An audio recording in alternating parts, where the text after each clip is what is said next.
Y bueno, Cuando digas, cuando digas, comenzamos. sí, buenísimo. Sí, ya son y 10, así que ya podríamos ir empezando. Igualmente, los chicos del laboratorio que nos están asistiendo nos van a dar una mano y van a ir admitiendo a medida que vayan ingresando. Así que, si quiere, doctor, empezamos nomás con su disertación. Bueno, comienzo directamente entonces, Susana. Sí, antes me gustaría hacer como una pequeña introducción y ya le doy pie para que Bueno, empiece. Comentarles un poco a los demás por qué estamos aquí, bueno, de dónde nace la iniciativa. Así que bueno, oficialmente, ya, después ya les vamos a comunicar en dónde la vamos a publicar y dónde van a poder tener acceso a la misma. Les cuento que, bueno, ya saben, mi nombre es Susana Sazzarini, yo estoy coordinando el Observatorio de Cambio Climático y Transición Sostenible en el DAS en la UCSE. Y bueno, el observatorio es relativamente nuevo, empezó a funcionar en septiembre del 2019. Y bueno, justamente con esta preocupación de poner en agenda, poner en tela de discusión, digamos, llevar a la comunidad, tanto a la sociedad civil como a la comunidad académica, todo lo que implica el cambio climático, las cuestiones ambientales. Entonces, prácticamente el principal objetivo del observatorio tiene que ver con la sensibilización de estas cuestiones que nos afectan a todos y que a veces lamentablemente no tenemos tanta información disponible sobre la que podamos debatir o sobre la que podamos construir ideas, estrategias o políticas, ¿no? Entonces, nosotros fuimos desarrollando diferentes actividades en el observatorio. Una de ellas tiene que ver con, estamos manteniendo de manera periódica la elaboración y publicación de boletines semestrales en el que siempre contamos con la participación de algún experto o de alguna columna de opinión. Entonces, en ese sentido hemos avanzado bastante y ya vamos por nuestra tercera edición, que eso también lo pueden encontrar en el Facebook del observatorio y en el Facebook de la universidad. Y bueno, ¿por qué nace esta idea de hablar sobre el multilateralismo, no?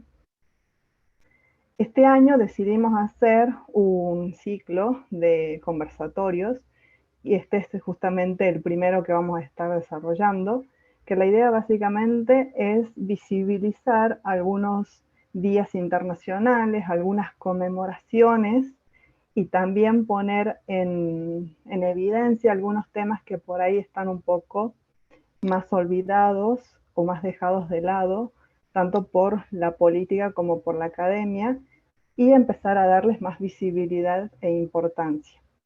Entonces, justamente esta primera charla, pensada en este marco de ya mañana vamos a tener una segunda celebración de este Día Internacional del Multilateralismo y la Diplomacia para la Paz.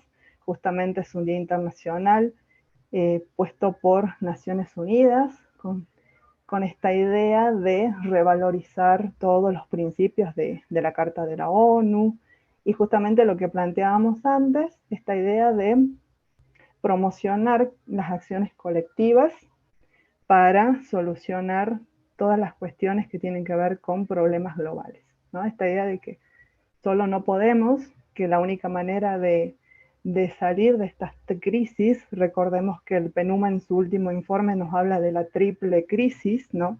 La biodiversidad, el cambio climático y la contaminación.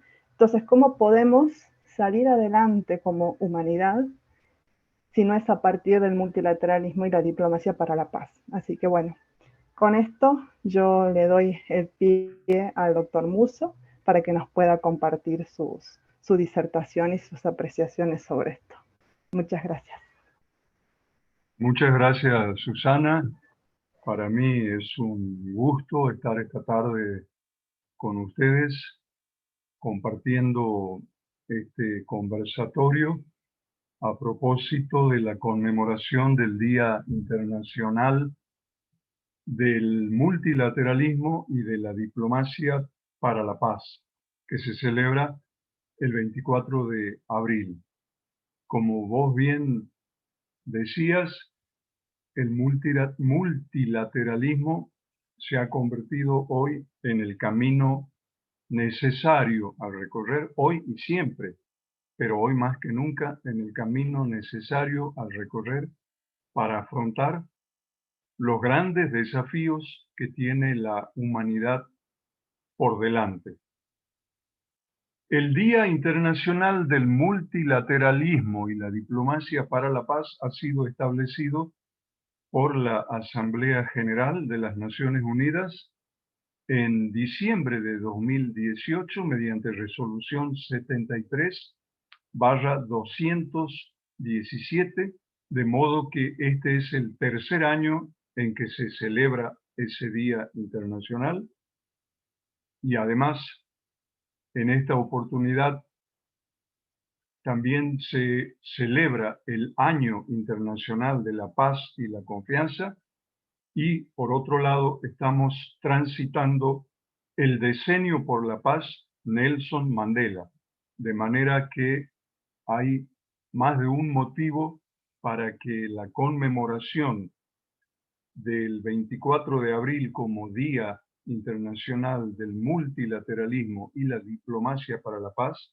adquiera una relevancia especial este año. En la resolución que acabo de mencionar, encontramos diversos párrafos en los que se dan razones más que suficientes para justificar que exista un día internacional en el que se aspire a difundir las ventajas del multilateralismo y de la diplomacia preventiva, porque en definitiva la diplomacia para la paz es eso, diplomacia preventiva. Es sin duda lo que permite reforzar los pilares fundacionales o fundamentales de las Naciones Unidas, que son tres: desarrollo, paz y seguridad y derechos humanos. La resolución que establece el Día Internacional del Multilateralismo habla de desarrollo sostenible, paz y seguridad y derechos humanos. Además, en materia de multilateralismo no puede dejar de analizarse el papel central que juega la Organización de las Naciones Unidas, el sistema de las Naciones Unidas y, por otro lado, las organizaciones regionales y subregionales. De manera que, digamos, como ha remarcado Antonio Guterres, el secretario general de la ONU, en la conmemoración del año pasado, en este tiempo se hace cada vez más necesario un multilateralismo en red, a los fines de reforzar la coordinación entre las organizaciones multilaterales mundiales y además para promover que las organizaciones regionales sean cada vez más capaces de llevar adelante su contribución esencial.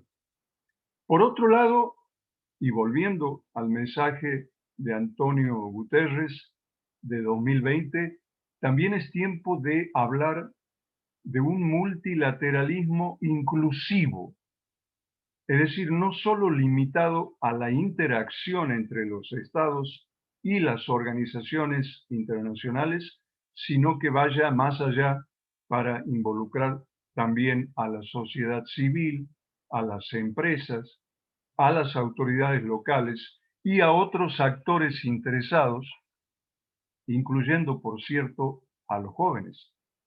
Sin duda, la voz de los jóvenes tiene que ser escuchada al momento de pensar en diseñar nuestro futuro común. Por lo tanto, como remarca la resolución 73/217, estamos en un tiempo en el que es cada vez más urgente la necesidad de fortalecer el multilateralismo en todas sus expresiones. Diríamos que es el momento en poner en práctica lo que la Carta de las Naciones Unidas intenta promover desde la letra para que podamos superar las dificultades del pasado reciente y avanzar de manera decidida en el abordaje de los grandes desafíos que se ciernen sobre la generación presente y seguramente serán también desafíos que tendrán que afrontar las generaciones futuras. En este sentido, podemos decir que la máxima expresión del multilateralismo son las Naciones Unidas. Y en ese contexto, el multilateralismo se presenta como un instrumento para hacer frente a los desafíos mundiales multifacéticos y complejos mediante la acción colectiva, porque multilateralismo es precisamente eso, sinónimo de acción colectiva, de diálogo, de búsqueda de consenso, de intentar encontrar entre muchos, entre todos, la solución para cada problema internacional que nos preocupa a todos los actores intervinientes en distintos temas que hacen a la agenda internacional. A su vez, la diplomacia para la paz también juega un rol fundamental. Es el conjunto de las acciones, medidas, iniciativas destinadas a aliviar las tensiones para evitar que desemboquen en un conflicto y si a pesar de todo el conflicto estalla, intentar contenerlo y abordar sus causas subyacentes. Bien mirada esta cuestión, podemos decir que en la propia Carta de las Naciones Unidas encontramos elementos para la diplomacia preventiva. Por ejemplo, en el capítulo 6 de la Carta que se refiere al arreglo pacífico de las controversias internacionales, hay un artículo que faculta a investigar toda situación susceptible de conducir a fricción internacional o dar origen a una controversia. Es decir, allí se está poniendo la mirada en un momento previo al surgimiento de una controversia, lo cual claramente significa trabajar en la esfera preventiva. Y por otro lado, no es un tema nuevo, no es un tema del siglo XXI. Cuando el secretario general de las Naciones Unidas era Boutros Ghali, en su informe de 1992, An Agenda for Peace, una agenda de paz o agenda para la paz, encontramos el concepto de diplomacia preventiva, con el alcance que recién he mencionado. Quiere decir entonces que hay toda una historia precedente en materia de diplomacia preventiva o diplomacia para la paz, y además en el plano institucional, también en el sistema de las Naciones Unidas, encontramos nuevos espacios que trabajan en esta temática. Por ejemplo, en el año 2017, el actual secretario general ha creado la Junta Consultiva de Alto Nivel sobre Mediación, integrada por 18 miembros, para trabajar justamente en nuevas perspectivas que permitan avanzar aún más en materia de diplomacia preventiva. Así que entonces el multilateralismo y la diplomacia preventiva o diplomacia para la paz van de la mano para que podamos enfrentar los desafíos globales en búsqueda de una solución global. Como dijo el secretario general el 24 de abril de 2020, no se trata, cuando hablamos de multilateralismo, de afrontar amenazas compartidas, sino que también se trata de aprovechar las oportunidades comunes. Y por otro lado, tenemos que cambiar la visión acerca de lo que implica el multilateralismo. No es una opción, es el vehículo más eficaz para trabajar sostenidamente en el fortalecimiento de esos pilares fundacionales de las Naciones Unidas que están interrelacionados y que se refuerzan mutuamente. Recuerdo, paz y seguridad, desarrollo, ahora desarrollo sostenible diríamos, y derechos humanos. De manera que el ambiente natural para poner en práctica el multilateralismo son las organizaciones internacionales, las organizaciones regionales, las subregionales, las cumbres de jefes de Estado y de gobierno. Justamente ayer y hoy se está celebrando una cumbre convocada con motivo del Día Mundial de la Tierra, con asistencia de 40 líderes mundiales, incluyendo al Papa Francisco, y es una cumbre que presenta como novedad el regreso de los Estados Unidos al espacio de la acción climática luego de que con Trump incluso se fuera del Acuerdo de París.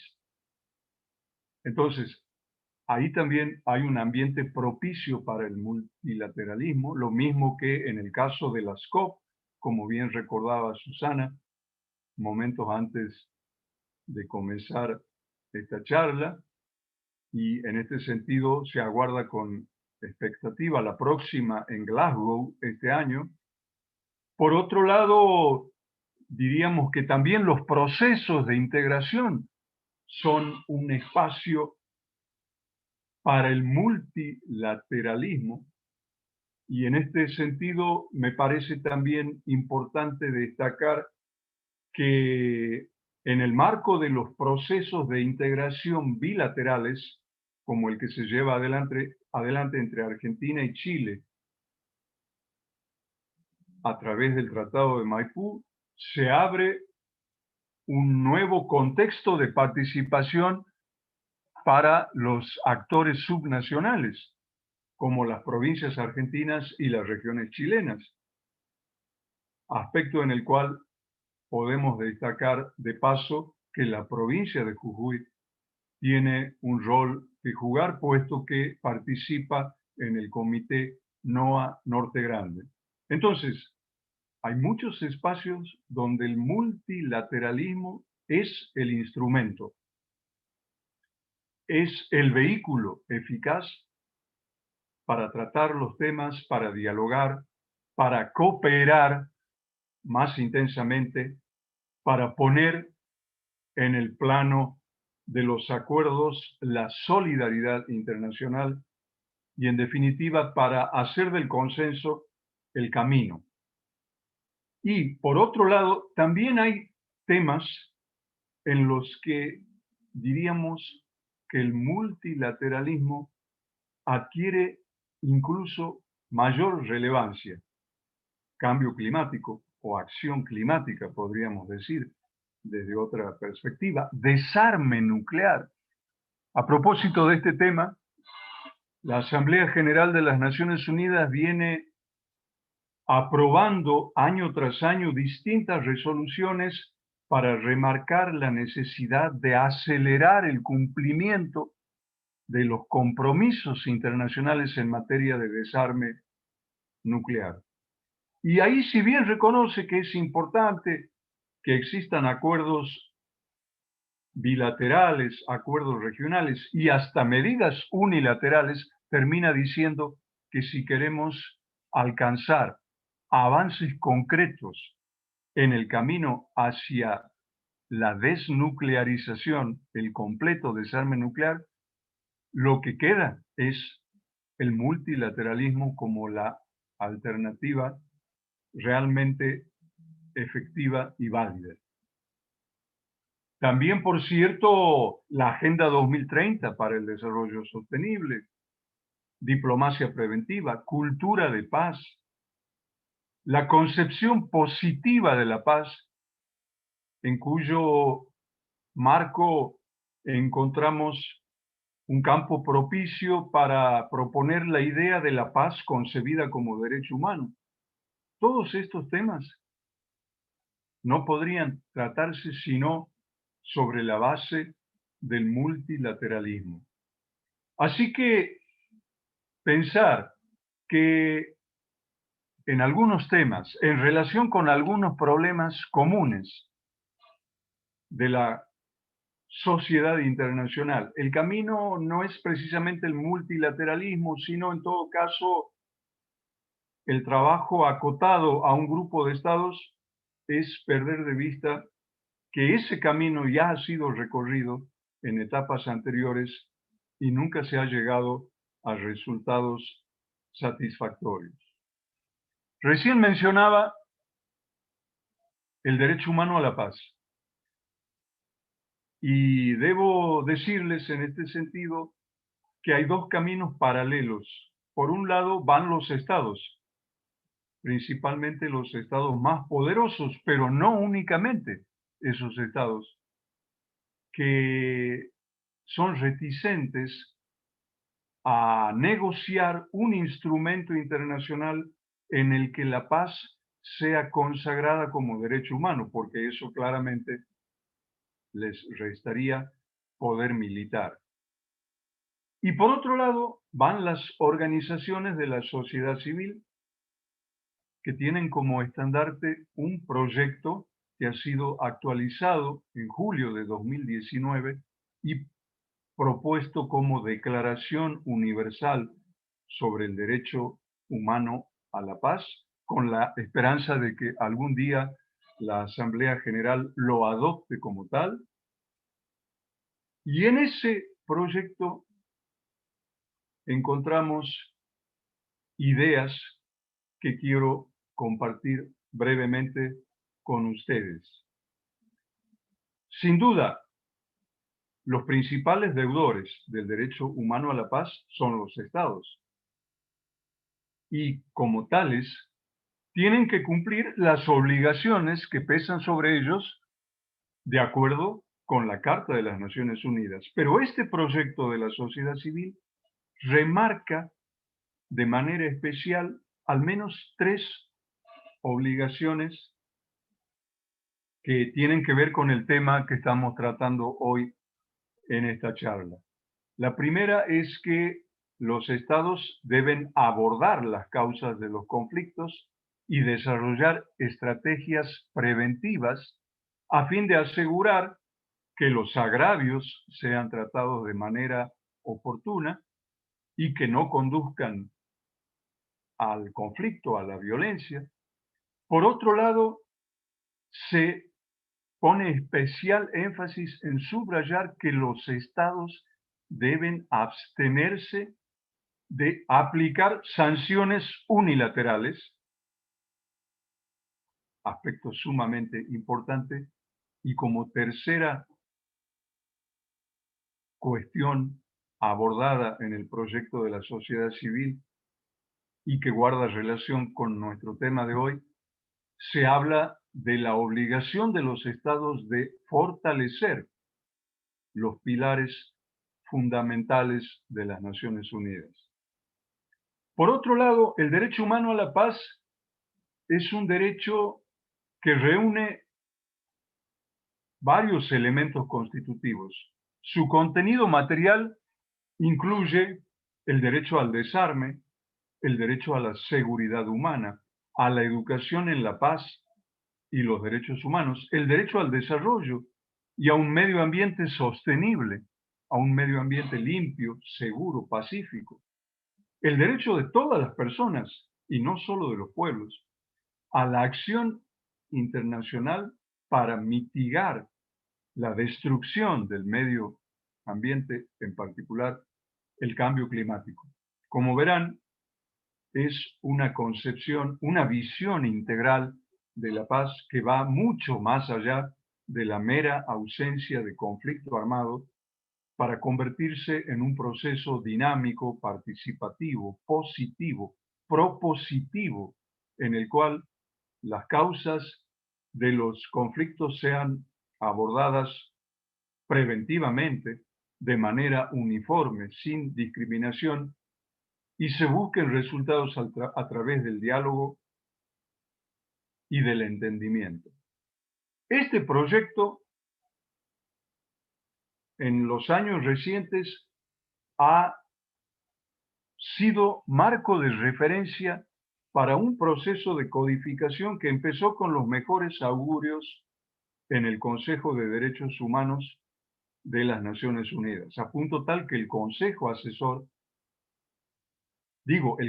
Asesor, perdón, del Consejo de Derechos Humanos elaboró su propio proyecto tomando como referencia un 85% del contenido del proyecto propuesto por la sociedad civil. Pero luego se creó un grupo de trabajo de composición intergubernamental, aunque también abierto a la participación de la sociedad civil, y finalmente en el año 2016 la Asamblea General aprobó una declaración sobre el derecho a la paz, que prácticamente no recoge ninguna de las aspiraciones de la sociedad civil, y si bien se limita, y si bien dice que todas las personas tienen derecho a disfrutar de la paz de modo que se promuevan y protejan todos sus derechos humanos y se alcance plenamente el desarrollo, en realidad nos está mostrando el final del camino, pero no nos dice cómo hacer para llegar a ese resultado, al final del camino.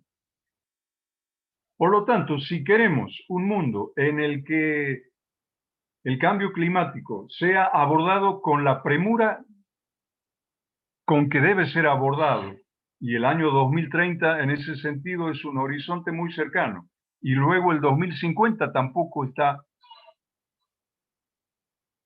lejos, lo tenemos ahí, al alcance de nuestra vista. Si queremos verdaderamente trabajar por un mundo en el que las posibilidades de realización de un derecho humano a la paz con todos sus elementos constitutivos y no simplemente presentado de manera genérica, el camino para ir avanzando en esa dirección no es otro que el multilateralismo. Que todos los actores interesados pertinentes se reúnan, dialoguen, propongan, y de ese proceso deben surgir las soluciones que toda la humanidad está esperando. Gracias, Susana, y todas las personas que nos acompañan hoy. Esto es lo que tenía para decir y quedo dispuesto a conversar con ustedes y responder a las preguntas que pudieran formular, escuchar sus opiniones, en fin, todo lo que pueda venir de aquí en más, Susana, y nuevamente reitero mi agradecimiento por esta invitación para esta actividad tan importante que emprende el Observatorio sobre Cambio Climático y Transición Sostenible. Lo he dicho bien, ¿verdad, Susana? Sí, perfecto. Creado en el DAS y que está llamado a hacer historia, según se puede ver ya en lo que lleva de camino recorrido. Muchas gracias. Muchas gracias, doctor. La verdad que súper agradecida con usted y con todos los asistentes, porque, para serles muy sincera, esta es la primera actividad de transferencia que estamos organizando desde el observatorio, y realmente, como dice usted, este día para mí, más allá de ser un día internacional y ser un día que se conmemora, para mí también es un día sumamente relevante si pensamos, como usted planteaba al final, estos horizontes que no son tan lejanos, ¿no? 2030, 2050. Y bueno, tenemos un desafío sumamente grande a nuestro alcance. Y bueno, algo que me había quedado pensando, igualmente los demás asistentes cuando quieran intervenir pueden hacerlo, activan el micrófono y dan su opinión o su consulta. Particularmente en mi caso, algo que me produce mucha ansiedad, que me hace mucho ruido y al mismo tiempo también me preocupa bastante, es justamente cómo lograr que la sociedad civil pueda tener una voz mucho más importante, que sea tenida en cuenta, porque sabemos que muchas veces en los foros multilaterales hay cuestiones que se negocian a último momento y sabemos que muchas veces la sociedad civil no tiene tanta participación. Si bien en los últimos años se ha notado un poco más ese impulso, ¿no? De las organizaciones, de la juventud, de los pueblos indígenas.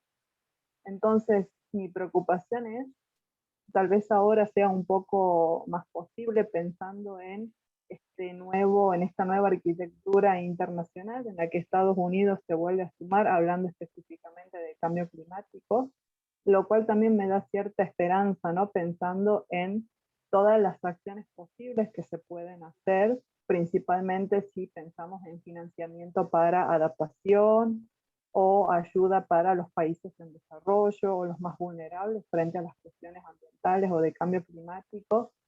Pero bueno, en realidad lo que quiero preguntarle o consultarle, no sé si me pudiera dar una guía, una opinión, cómo podría ser esta sociedad civil para tener un poco más de llegada ante las negociaciones políticas, si se quiere, ¿no? En estos marcos de foros y de multilateralismo. ¿Cuál sería la receta mágica, si es que existe, ¿no? Ojalá existiera una receta mágica. Por lo pronto, quizás un primer obstáculo es que las organizaciones internacionales son intergubernamentales. Y si bien han, han ido abriendo ciertos espacios para la participación de la sociedad civil, todavía ese es un proceso al que le falta mucho recorrido.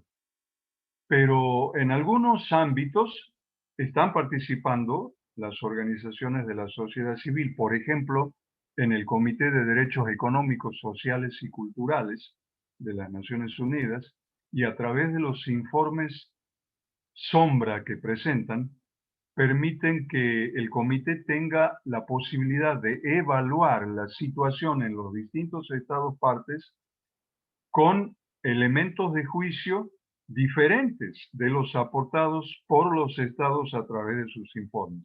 Esto ya es un paso adelante para tener en cuenta. Por otro lado, lo que recién comentaba, que en el grupo de trabajo creado en el ámbito del Consejo de Derechos Humanos para elaborar un proyecto de declaración sobre el derecho a la paz, se permitiera que estuvieran ahí en el recinto en Ginebra diversas organizaciones de la sociedad civil, también es un pequeño paso adelante. Claro, no fueron escuchadas, esta es la verdad, pero estaban ahí y luego pueden tener argumentos para señalar a los estados que se mostraron con una postura mucho más cerrada a propósito del tema del derecho humano a la paz. Fíjate, Susana, que un tema que ha generado mucha discusión ha sido justamente cómo llamarle a este derecho, si derecho a la paz simplemente o derecho humano a la paz. Porque si es derecho humano a la paz, las implicancias son mucho mayores. Entonces, hay pequeños logros. Debería en este momento la inserción de la sociedad civil ser mucho más visible en el contexto de las organizaciones internacionales, porque si no el multilateralismo tampoco es aprovechado en todo su potencial.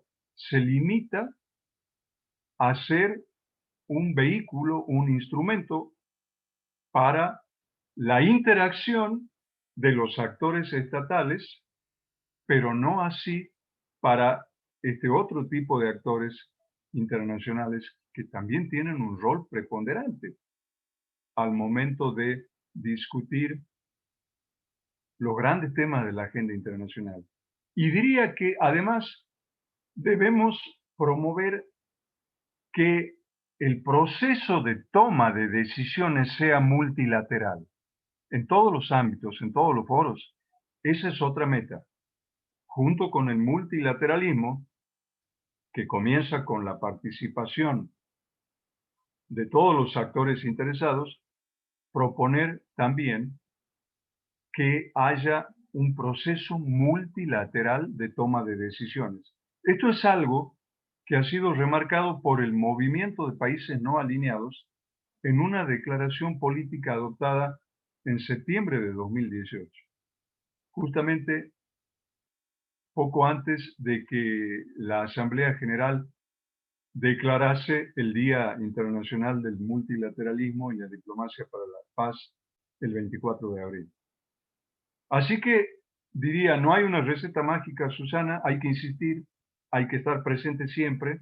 Por ejemplo, en el caso del derecho humano a la paz, en este momento hay 697 o 698 organizaciones de la sociedad civil del mundo entero que vienen empujando ese proyecto, diciéndole a la comunidad internacional, esto es lo que queremos.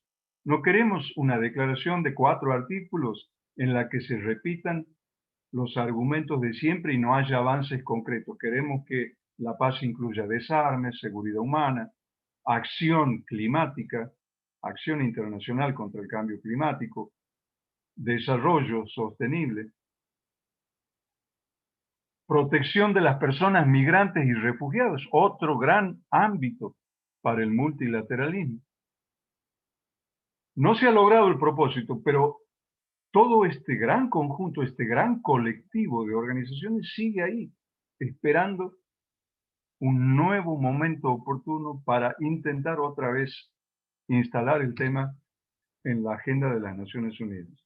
O sea, creo que el camino es mantener el esfuerzo de manera continuada, mantener la voz en alto, buscar acrecentar cada uno de los colectivos que agrupan a organizaciones de la sociedad civil para darles más fuerza y en algún momento quizás empiecen a abrirse nuevas posibilidades de participación en el sistema de Naciones Unidas y en las demás organizaciones.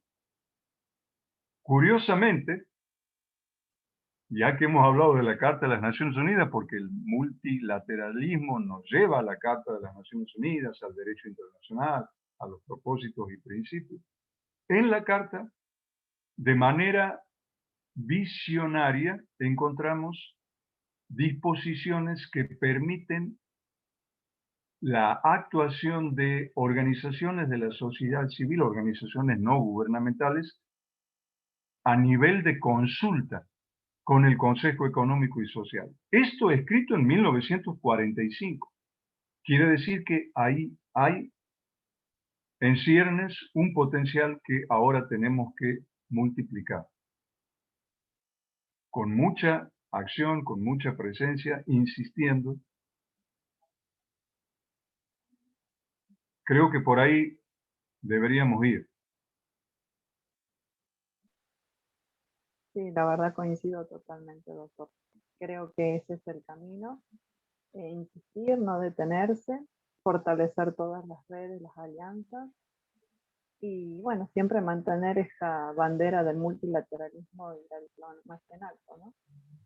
No sé Sí, si alguien más de los participantes quiere decir algo más.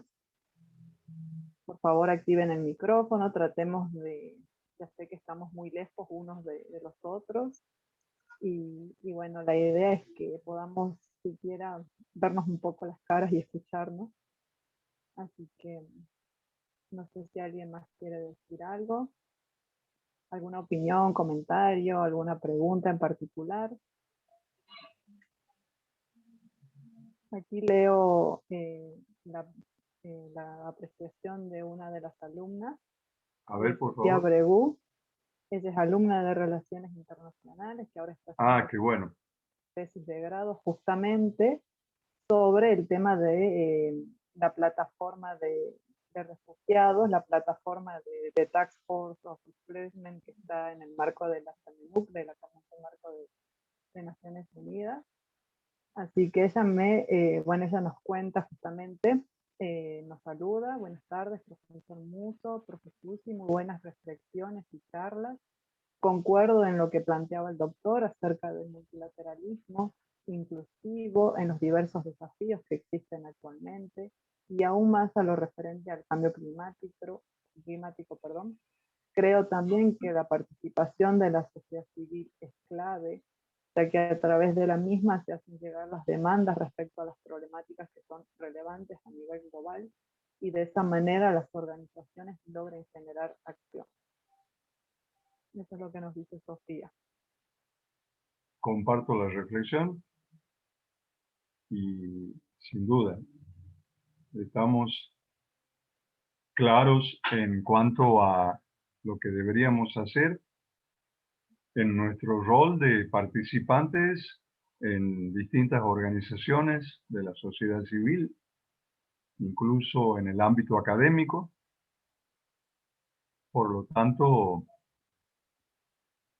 hay que seguir con el esfuerzo, con la búsqueda de nuevas posibilidades para llevar el mensaje y plantear nuestras demandas como sociedad civil.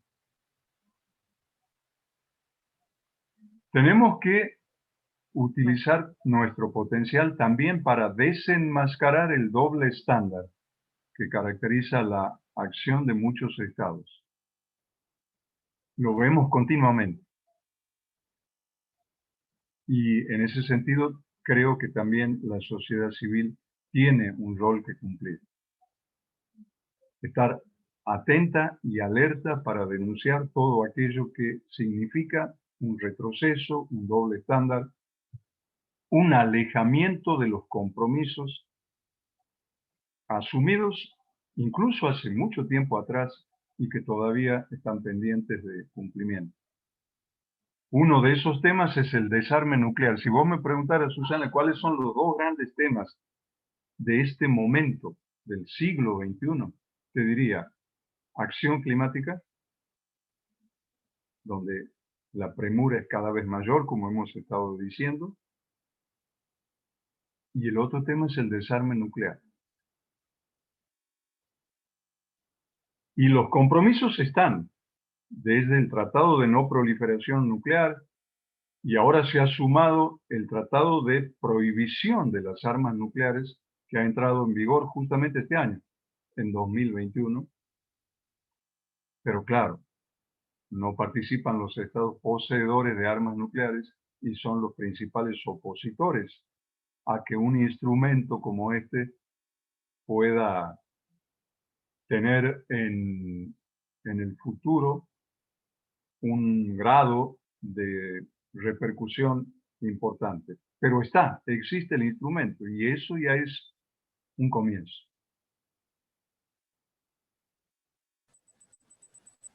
Sí, la Buenas verdad que tardes. concuerdo. Sí, la escuchamos. Sí, buenas tardes. Yo soy Ana Rosario. La verdad que agradezco brillante la exposición del doctor Musso. Muchas gracias por esta invitación y poder participar y enriquecer lo que es la vida cotidiana, la profesión. Y la verdad que, bueno, me gustó mucho el enfoque del expositor, del doctor, cuando dice la participación de los jóvenes, que es necesaria, y a la vez también, bueno, nos marca los obstáculos que tenemos como sociedad civil.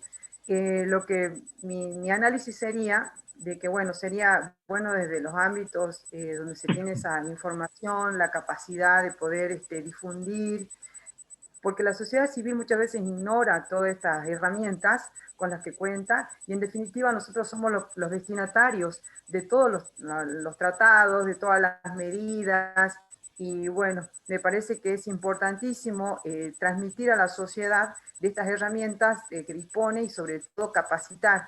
Esto es brillante, aplaudo esta oportunidad, como le decía. Y bueno, también otro punto que me quedó ahí cuando el doctor expone sobre el tema de que en el año 2016 la Asamblea General aprobó la Declaración del Derecho a la Paz, que no recoge lo del proyecto de la sociedad civil y que solo muestra el final del camino, pero no el cómo llegar.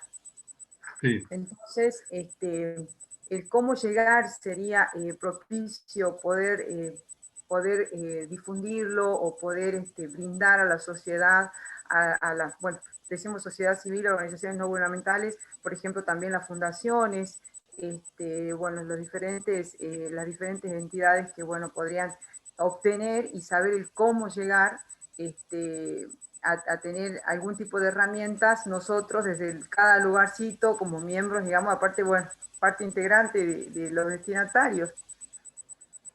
El cómo llegar, más o menos lo que yo le pediría al doctor es que a ver si me puede dar algún tipo de lineamientos sobre este punto del proyecto que, bueno, no se consideró, ese proyecto de la sociedad civil, bueno, la declaración que solamente se ve el final del camino, pero no el cómo llegar.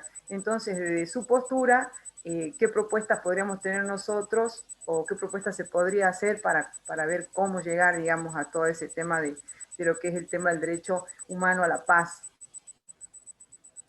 Muchas gracias, Alanis, por sus comentarios.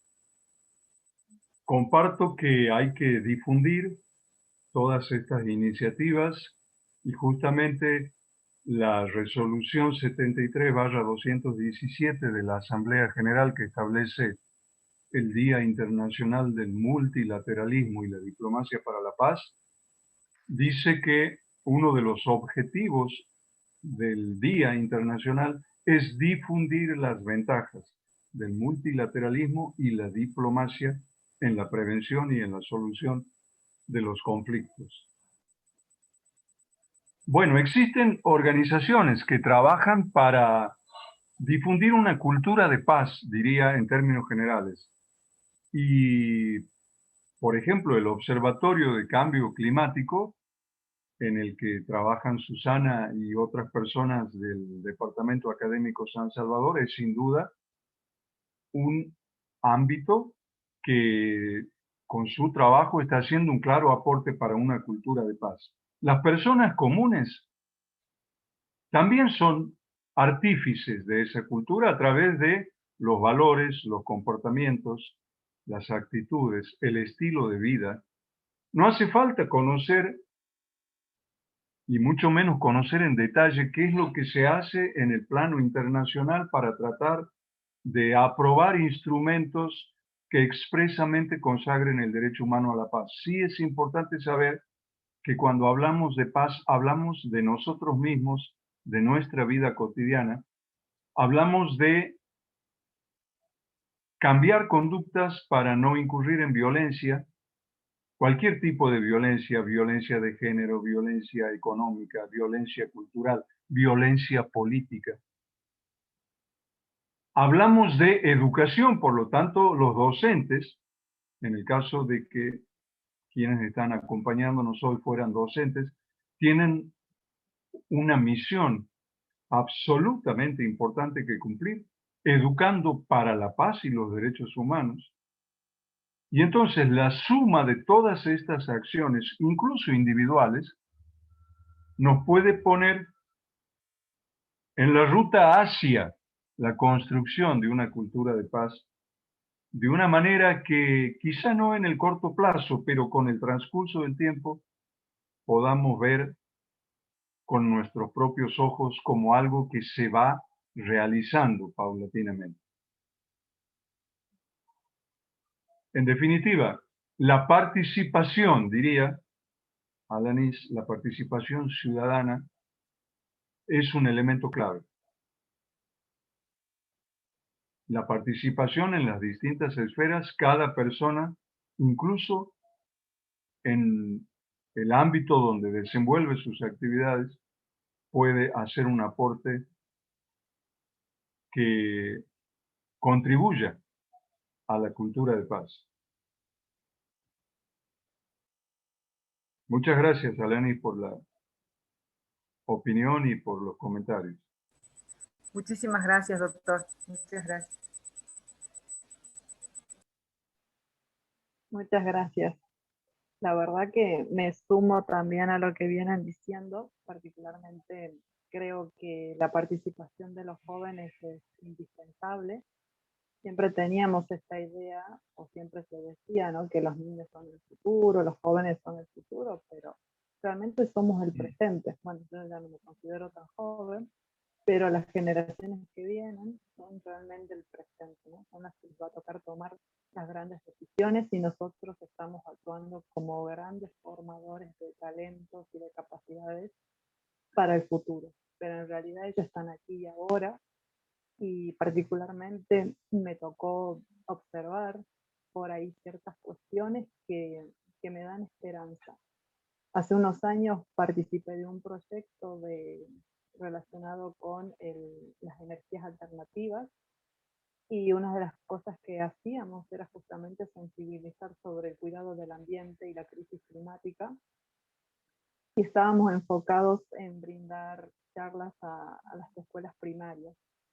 Y realmente me quedé sorprendida por la capacidad de muchos alumnos, muchos de ellos de escuelas públicas y de escuelas aquí en Jujuy no muy valoradas en ese sentido, y realmente el conocimiento que tienen estos nenes y nenas sobre el ambiente, sobre los gases de efecto invernadero, sobre todas esas cuestiones que a un adulto de más de 40 por ahí no les suena, ellos la tienen muy clara, ¿no? Y son los que, por ejemplo, le dicen a sus padres, papá, trata de no consumir tanto plástico, o mira, papá, la basura, y estas cuestiones que nosotros todavía nos cuesta incorporar, pero que ellos ya la tienen incorporada. Entonces, creo que, como dice el doctor Musso, las acciones individuales van sumando, van haciendo sinergia entre ellas y van haciendo mucho más fuerte la voz de la sociedad civil. Así que Sin coincido duda. totalmente. Creo que desde el lugar que tenemos cada uno, y le agradezco por la valoración que tiene desde el observatorio, todo lo que hacemos contribuye a formar una cultura de la paz, ¿no? Ese creo que es nuestra principal visión y misión, ¿no? Así que bueno. Sin No duda, sé si Susana. Y también quiero agregar que la contribución de las mujeres es especialmente relevante. Está destacada en numerosos instrumentos y documentos internacionales. Por ejemplo, la resolución 1325 del año 2000 del Consejo de Seguridad. Y en el proyecto de la sociedad civil sobre derecho humano a la paz, cuando se habla de los estados como deudores de ese derecho fundamental, se les dice tienen que potenciar, fortalecer, promover el papel de las mujeres en la prevención de los conflictos, en la gestión de los conflictos y en el post-conflicto. Porque la experiencia, las lecciones aprendidas demuestran que las mujeres en ese plano han sido de una incidencia mucho mayor de la que a priori se podría imaginar.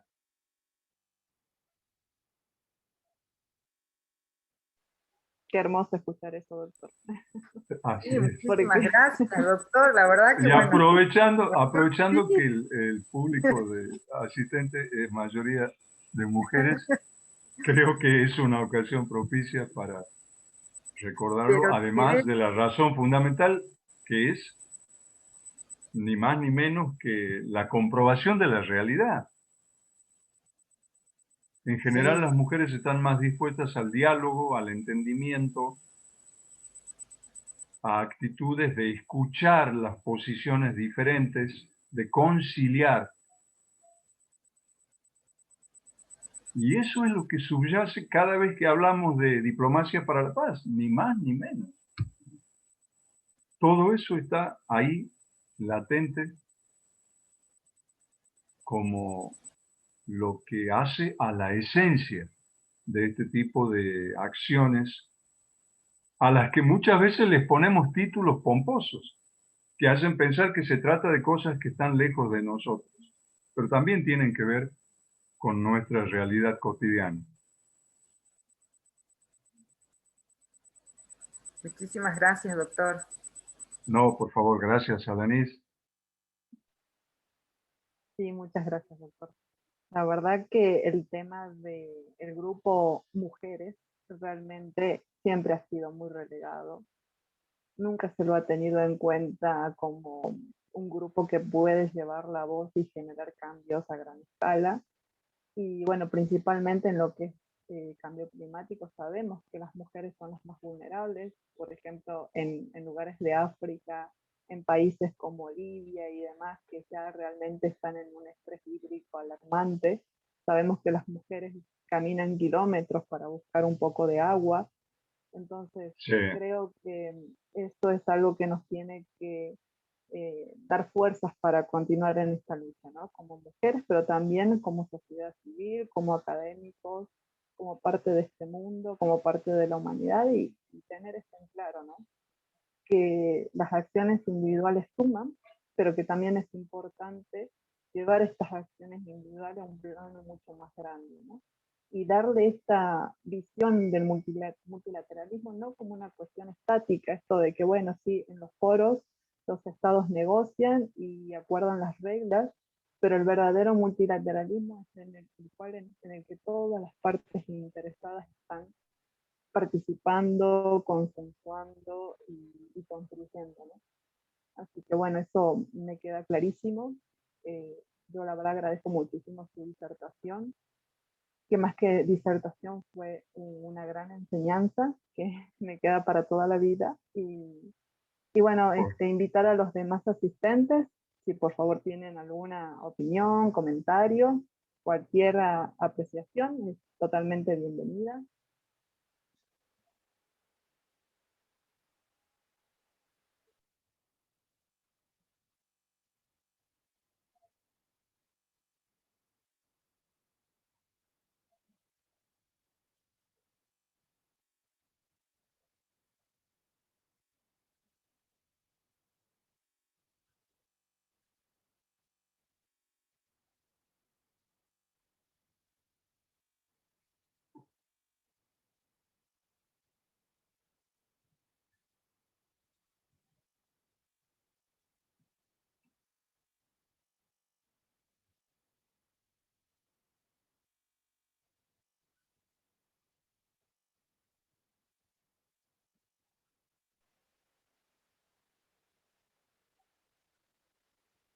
Parece que quedaron pasmados con la disertación, doctor oh, Bus. por favor. Bueno, me voy con una cosecha de elogios inmerecidos. Para mí ha sido un gusto compartir con ustedes y saber que están todos, todas diría, porque solamente veo un nombre masculino, Pablo, interesadas en la crisis climática y en todos los temas de los que hemos estado hablando esta tarde. Sí, tal cual, doctor. Igualmente, esta charla, como le digo, va a quedar grabada y la vamos a subir a las redes, porque realmente, si bien somos pocos hoy, hubo mucho interés en la charla y por ahí, bueno, tenían dificultades en cuanto al horario, algunos alumnos tenían clases y justamente me pidieron encarecidamente que pudiera grabar la disertación para que la pudieran ver después. Así que realmente es muy lindo saber que hay muchas personas interesadas en este tema, ¿no? Porque generalmente estamos muy acostumbrados a los discursos y a las acciones violentas en todos los planos y no estamos por ahí muy atentos a formar una cultura de la paz, como dice usted. Así que creo que esta es una pequeña acción que contribuye a eso y bueno, vamos a seguir tratando de potenciar este camino. Seguramente que sí. Y también agradecer a Ana que está presente y que pudo trabajar con nosotros, dialogar y compartir sus opiniones y apreciaciones, así que muy, muy contenta. Muchas gracias. Tomé nota de casi todo. Así que Sí, cualquier yo cosa, también. unos apuntes, sí, unos apuntes. Brillante la exposición, doctor, y la verdad que enriquece con todos los números, las resoluciones, así que bueno, está Ah, bárbaro. Muy bien. bueno, muchas gracias, muchas gracias. Sí, excelente. Y bueno, después también vamos a, algo que también les decía, después les voy a acercar las certificaciones a usted como disertante y a los que participaron de la charla. Así que bueno, en breve me voy a estar comunicando con ustedes para acercarles el certificado. Gracias. Bueno, gracias. Bueno, doctor.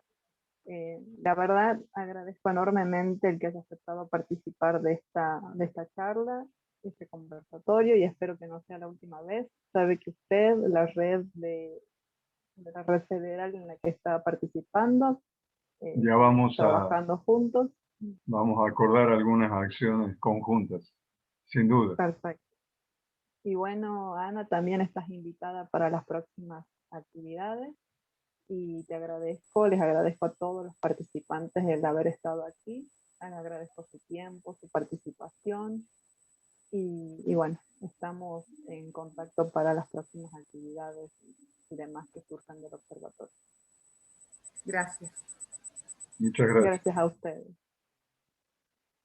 Bien, acá tengo los mensajes en el chat de Sofía y Maricel que también les mandan muchas felicitaciones y muy agradecidas por la charla y que esperan que podamos tener más actividades como estas. Así que, Muchas gracias a ambas. Muchas gracias. buenísimo. Bueno, Bueno, un hasta la próxima saludo, entonces. sí, un saludo, buen fin de semana y gracias por todo. Gracias nuevamente. Gracias, gracias.